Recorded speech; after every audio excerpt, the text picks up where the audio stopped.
Itu tanda-tanda riya, orang yang riya dengan ilmunya adalah ketika ada orang mendorong untuk mencari ilmu. Lagi belajar kon, dari ilmu itu fadilah ini.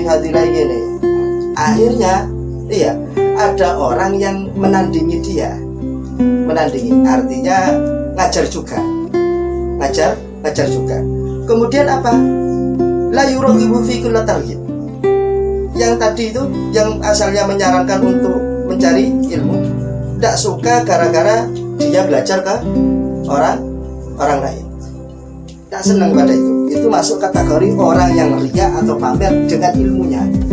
Orang lain. Abdullah bin Mubarak tahu seperti ini. Qad ulama al-Qur'an fi hadzal zaman. Orang-orang yang ahli Al-Qur'an zaman ini itu banyak dikalahkan oleh hawa nafsunya, sehingga mereka itu banyak yang memakan harta haram dan harta syubhat. Sehingga makanan-makanan tersebut itu banyak mengisi kebutuhan perutnya, atau dia terjajah oleh syahwat perut dan syahwat farjinya. Wattakhadhu ilmahum, mereka menjadikan keahlian mereka dalam menghafal Al-Quran atau faham Al-Quran dijadikan sebuah jala untuk mendapatkan atau mengumpulkan pundi-pundi dunia. Yastatu nabi dunia. Jadi ilmunya tadi itu dijadikan untuk mengumpulkan dunia. Fudail bin Iyad tahu seperti ini. Andaikan orang yang ahli Al-Quran dan ahli hadis itu tidak memiliki kekurangan dalam hatinya, maka niscaya dia atau mereka menjadi orang yang terbaik di dunia, orang makhluk yang terbaik, orang yang ahli Quran sama ahli hadis. Tapi kenyataannya, kata Fudail bin Iyad, mereka menjadikan ilmu mereka itu hirfatan wa ma'asya, menjadi alat untuk mendapatkan fasilitas kehidupan. Penting itu tadi. Satu, karena ini tasawuf bukan untuk menghukumi orang, tapi mencocokkan dengan diri kita. Masuk ndak aku naiki, nah gitu. Bukan kok ini terus dijadikan untuk alat. Ya ini kayak amal sengaja berarti. Karena niatan seseorang itu atau hati seseorang itu adalah hal yang samar. Walidzalika hanum, karena mereka menjadikan Al-Quran tadi itu sebagai mata pencaharian, sehingga mereka yang asalnya itu harusnya mulia menjadi makhluk terhina di muka bumi dan di langit. Bishr al-Hafidh tahu seperti ini. Orang itu tidak pernah dikatakan orang yang pintar dan berakal ketika dia itu mencari ilmu terus tidak dibarengi dengan niatan untuk mengamalkan ilmunya.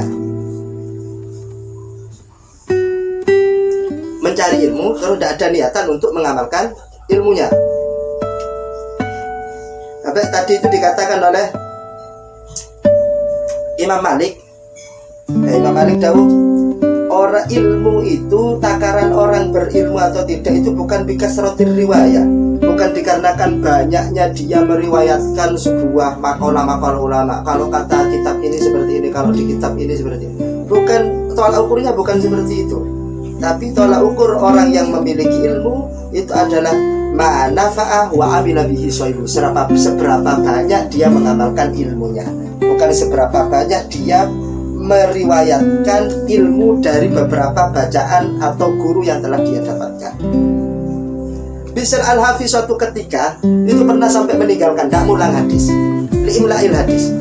Terus berarti buyar gak ngaji-ngajian saiki.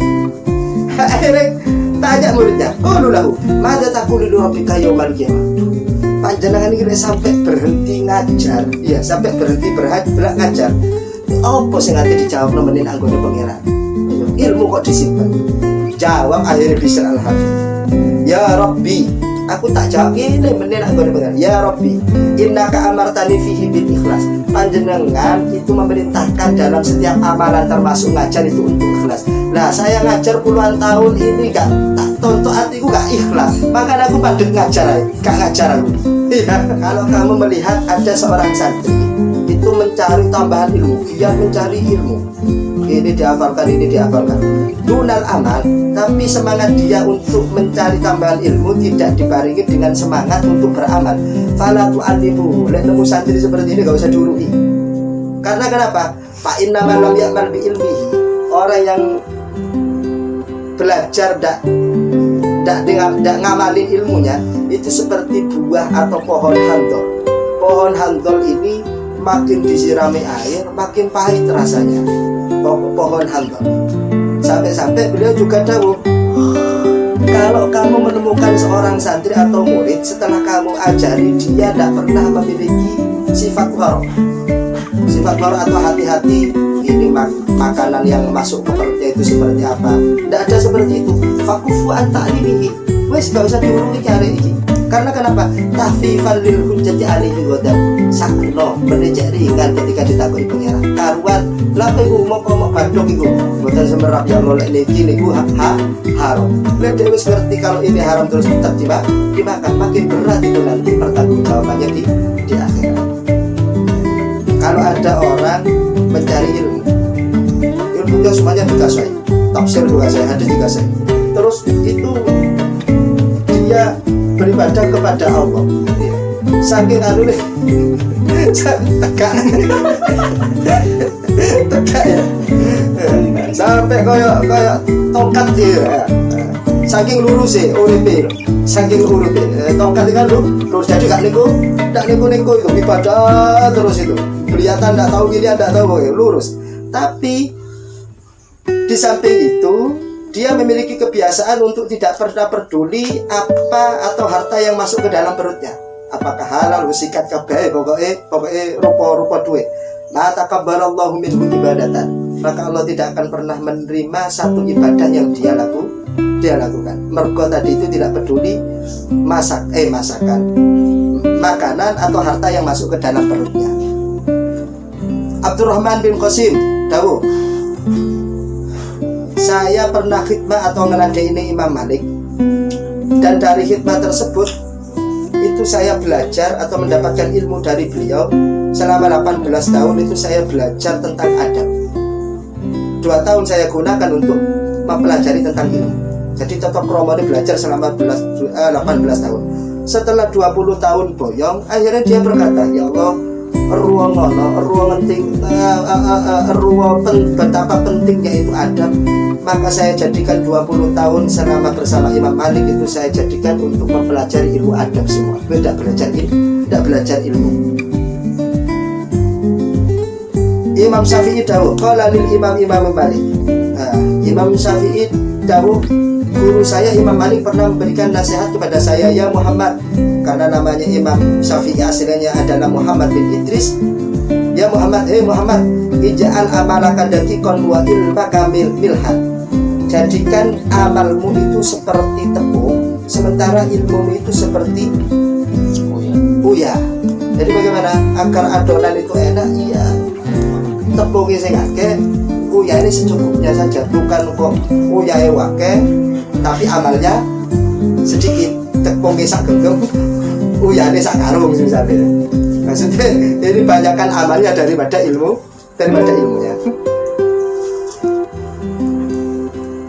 Waqala Abdullah bin Mubarak, barang siapa yang hafal Al-Quran, ada orang hafal Al-Quran, summa mala biqalbihi ila dunya, kemudian dia memiliki kecondongan hatinya terhadap dunia atau cinta terhadap dunia, maka takhadha ayatillahi hazwan wa la'iban, maka sungguh dia telah menjadikan ayat-ayat Allah itu sebagai mainan. Wa idza asaha minal Qur'an rabbahu, kalau ada orang hafal Al-Quran kok sempat maksiat, nadahul Qur'anu min jawfihi, maka Al-Quran dari dalam hatinya yang dihafalkan itu tahu, wallahi ma li hadza demi Allah saya dihafalkan bukan untuk karena ini. Aina mawa'idi wa zawajiri, itu Al-Quran yang kamu baca itu mana itu nasihat-nasihat dan larangan-larangan saya. Wa kullu harfin minni yunadika, setiap huruf yang dia hafalkan itu berkata, memberikan peringatan atau warning kepada orang yang hafal Al-Quran. La ta'si rabbaka, jangan kau durhaka terhadap Allah. Jangan kau jadikan Al-Quran itu untuk mendapatkan maisha atau mata pencaharian. Wallahu a'lam bishawab.